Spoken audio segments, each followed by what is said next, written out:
الحمد لله رب العالمين وصلى الله على سيد الأنبياء والمرسلين وعلى جميع الأنبياء والمرسلين وعلى الملائكة المقربين وعلى آله وأصحابه أجمعين إن الله وملائكته يصلون على النبي يا أيها الذين آمنوا صلوا عليه وسلموا تسليما اللهم صل وسلم وبارك على حبيبك سيدنا محمد وعلى آله وصحبه أجمعين. حضرت اقدس مفتی حفظہ اللہ تعالی ہم پر اللہ پاک کا بے حد احسان ہے کہ اس نے ہمیں اپنے گھر میں اپنے عظیم ترین محبوب بندے خلیفہ رسول اللہ امیر المومنین حضرت سیدنا علی مرتضیٰ حیدر کرار رضی اللہ تعالی عنہ اور ان کے عظمت و رفعت والے نواسے تاجدار اولیاء حضرت سیدنا خواجہ معین الدین حسن سندھی چشتی غریب نواز رضی اللہ تعالیٰ عنہ کی ذکر کی مبارک محفل میں حاضر ہونے کا شرف عطا فرمایا ہے. ہم کو اپنے پروردگار کے شکر اللہ کرنا چاہیے. ابھی ہم نے اپنے باصفات عالم دلیل تو ولی کامل حضرت علامہ صوفی سید مرتضیٰ علی صوفی قبلہ دامت برکاتہ العالیہ سے انتہائی بصیرت افروز کتاب دلیل سننے کا شرف حاصل کرتے ہیں. ایسا معلوم ہوا تھا کہ حضرت قبلہ اس نورانی بیان اس کے نقطے کو ہم سعادت میں بھی اور علمی اضافے کے لیے دیکھ رہے تھے کہ حضرت ہمارا خیال کر کے مختصر کر دیں. اللہ تعالیٰ حضرت کے فیضان کو ہمیشہ اللہ امت پہ جاری رکھے. حالانکہ ہم چاہتے تھے ابھی تو حضرت نے شروع کرنا ہے حضرت کا نورانی بصیرت کا ذات جلیلہ نے اپنے آپ کو مسلمان کرنا چاہتے تھے. میں حضرت کے حقوق کے بجاوری کے لیے خود ذکر شریف حاص کر کے اپنی بات کو سمجھ لیتا ہوں.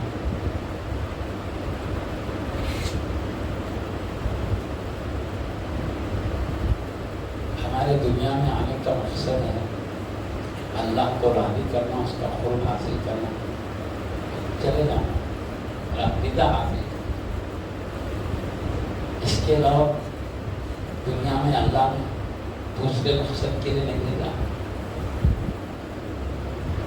کھانا پینا لباس مکان کیا ہے, ضرورت زندگی ہے, مقصد زندگی.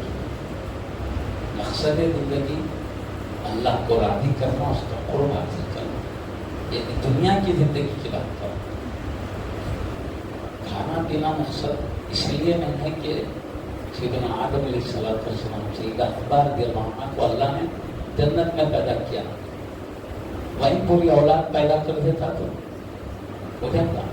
وہ کچھ کھانے پینے کی کمی ہے, لباس مکان کی کمی نہیں چاہیے. یہ دنیا میں کیوں پیدا ہو, وہیں پیدا کر دیتا, سب معاملہ حل کر دیتا. یہاں کیوں بھیجا تاکہ دیکھیں کون اللہ کی مرضی کے مطابق زندگی گزارے. جو اللہ کی مرضی کے موافق زندگی گزارے وہ مقرب بن جاتے ہیں بارگاہ کے. اپنی طرف سے مزید ریاضات مجاہدات کے ذریعے اور کا مقام پاتے ہیں. تو اس طرح اللہ کے پاس بڑے بڑے مقامات ہیں قرب کے. تو ہم ان پاکیزہ ہستیوں کا ذکر کرتے ہیں تو ہمیں دو فائدے حاصل ہوتے ہیں. ایک تو ان کی عظمت اور عفت سننے سے ہمارے دلوں میں جو پہلے سے ہی اللہ نے فطری طور پر اپنے محبوبوں کی محبت رکھا ہے اس میں اضافہ ہوتا ہے. جو تعظیم تقریم تعلیم ہمارے فطری طور پر اللہ نے رکھا ہے، اس میں اضافہ ہوتا ہے، پھر اس سے ہٹ کر ان کی پاکیزہ زندگی، ان کی سیرت طیبہ، حیات مبارکہ کے مختلف نورانی گوشوں کو ہم سنتے ہیں تو ہماری سیرتوں میں انقلاب آ جاتا ہے، ہماری عادتوں میں انقلاب آ جاتا ہے، ہم بھی ان پاکیزہ ہستیوں کے نقش قدم پر چلنے والے ہو جاتے ہیں۔ فائدہ ہمارا، انہوں نے دنیا میں بھیجے جانے کے مقصد بھی کامیابی حاصل، کھانا پینا یہ ضرورت ہے زندگی، مقصد ہے زندگی بھر بھیجا، دنیا کی زندگی کی بات کر رہا ہوں۔ تو اب معزز سامعین کرام، حضور سیدنا علی مرتضیٰ حیدر کرار رضی اللہ عنہ نے ساری زندگی مقصد زندگی میں کامیابی کے لیے ایک ایک لمحہ ان کے شہزادے حضور غریب نواز رضی اللہ عنہ، ان کی ساری زندگی اسی میں ہے۔ اب ہماری سعادت مندی یہ ہے کہ ہم ان کا ادب، احترام، محبت، تعظیم کرتے ہوئے ان کے سچے غلام بن کر زندگی گزارے، ہماری کامیابی ہے۔ اللہ نے اپنے کرم سے، نوازی سے اپنے عظیم ہستیوں کا ادب دیا، محبت دیا، تعظیم کی توفیق دیا۔ اب غلامی بھی اللہ تعالیٰ جیسے اور اللہ والوں کو عطا فرمایا ہے، سارے مومنین کو عطا کرے، کوئی عطا کرے تو مقصد زندگی کامیابی ہے۔ اب میں معزز سامعین کرام عرض کرتا ہوں، ہمارے مخربین کا ذکر کرنے کی وجہ ہے تاکہ ادب احترام میں اضافہ ہو، ان کی سیرتیں، عظمتیں سننے سے ہم بھی ویسے بننے کی کوشش کریں۔ اس لیے قرآن کریم میں دیکھو اللہ پاک نے اپنی عظمتیں بتا، اپنے محبوبوں کی بتا۔ قرآن کریم کے ساتھ حدیث شریف دیکھیے، اس میں وہی ہے، اولیاء اللہ کی کتابوں میں وہی ہے۔ ہم نماز روزے کا ذکر کریں گے تو صرف نماز روزے کا ذکر ہوگا، حج و زکوٰۃ کا کریں گے تو حج و زکوٰۃ کا ہوگا، اللہ والوں کا ذکر کرے تو ہر عبادت کا ذکر ہو جائے گا، کیونکہ اللہ والے ہوتے ہیں سارے عبادتوں کو لے کر، تقویٰ والے، زہد والے، خوف الہی والے، عشق رسول والے، گناہوں سے بچنے والے، گویا ان کا ذکر کریں تو تمام گناہوں سے بچنے کا ذکر ہو گیا۔ اور ذکر کر بھی رہے اس لیے کہ یہ کام کر کے قرب پائے ہیں اللہ کا، اس لیے تو کریں، اللہ ہی کی وجہ سے ان کا ذکر ہے۔ ان کا ذکر اللہ کو چھوڑ کر نہیں، غیر کا ذکر نہیں کہتے، اللہ کی چاہت کا اثر کہتے ہیں، اس کے محبوبوں کا ذکر۔ قرآن کی تعلیم اللہ کے غیر کی تعلیم نہیں بولتے، اللہ کی محبت و ادب کا اثر کہتے ہیں، کیونکہ وہ اس کا کلام، کلام سے محبت، کلام صفحے پہ لکھا گیا، صفحے سے محبت ہو گئی، سیاہی سے لکھا گیا، کیوں؟ رب کا کلام لکھا ہے، پوری عظمتوں کا مرجع رب کی ذات ہے۔ تو اللہ کے جتنے مخربین کا ہم ذکر کرتے ہیں، اس کا مرجع رب کی ذات ہے، میرے رب کے محبوب ہے، میرے رب کے مخربین یہ ہے نا، تو یہ رب کو چھوڑ کرنے رب ہی کی وجہ سے ان کا ذکر ہے۔ میں اس لیے عرض کر رہا ہوں کہ حضرات کو غلط فہمی ہوتی ہے، غلط فہمی دور کرنا ہو، اے اللہ کو چھوڑے، ان کھلاتا پلاتا پیدا ہونے کیا چھوڑ، وہ چھوڑ کے یہ اللہ والوں کے ذکر میں وقت لگا رہے ہیں، یہ اللہ کا ذکر کرو، تو میں کہہ رہا ہوں ان کا ذکر اللہ ہی کی وجہ سے ہے، اسی لیے اللہ نے خود ان کا ذکر کیا، اور پھر اللہ کے محبوب بندوں کا ذکر اللہ کے تبدیلی چند کلمات کے بعد میں ذکر کروں۔ اللہ نے خود اپنے محبوبوں کا ذکر فرمایا، مختلف انداز کے ان کے اوصاف، ان کے کمالات بتاتے ہوئے، ان کی سیرت بتاتے ہیں۔ ایک جگہ تو اولیاء اللہ بول کے ذکر کر دیا، الا ان اولیاء اللہ لا خوف علیہم ولا هم یحزنون، سنو بے شک اللہ کے دوستوں کو نہ کوئی خوف ہے، نہ قیامت کے دن رنجیدہ ہوں گے۔ رنج کس کو ہوتا؟ دنیا کی قیمتی زندگی کو غفلت میں گزار کے جو جاتے ہیں، کچھ بھی تیاری نہیں کر کے آخرت کے بڑے بڑے مقامات نہیں پاتے ہیں، رنج ہوتا ہے جب اللہ والوں کو بڑے بڑے درجات ملتے دیکھتے ہیں، تو کاش ہم بھی ایسے ہی اطاعت فرما برداری کرتے تو ہم بھی بڑے بڑے درجات کے مستر رنج ہوگا، لیکن اللہ کہتا ہے میرے دوستوں کو رنج نہیں ہوگا، کیوں؟ ان کے عطاؤں کا ڈر ہے، زندگی بھر رب کی رضا دیکھتے رہے، اب اللہ کی عطاؤں کا وقت ہے۔ اللہ خود کہتا ایک تو خوف بھی نہیں ہے، رنج بھی نہیں، خوف اس لیے نہیں کہ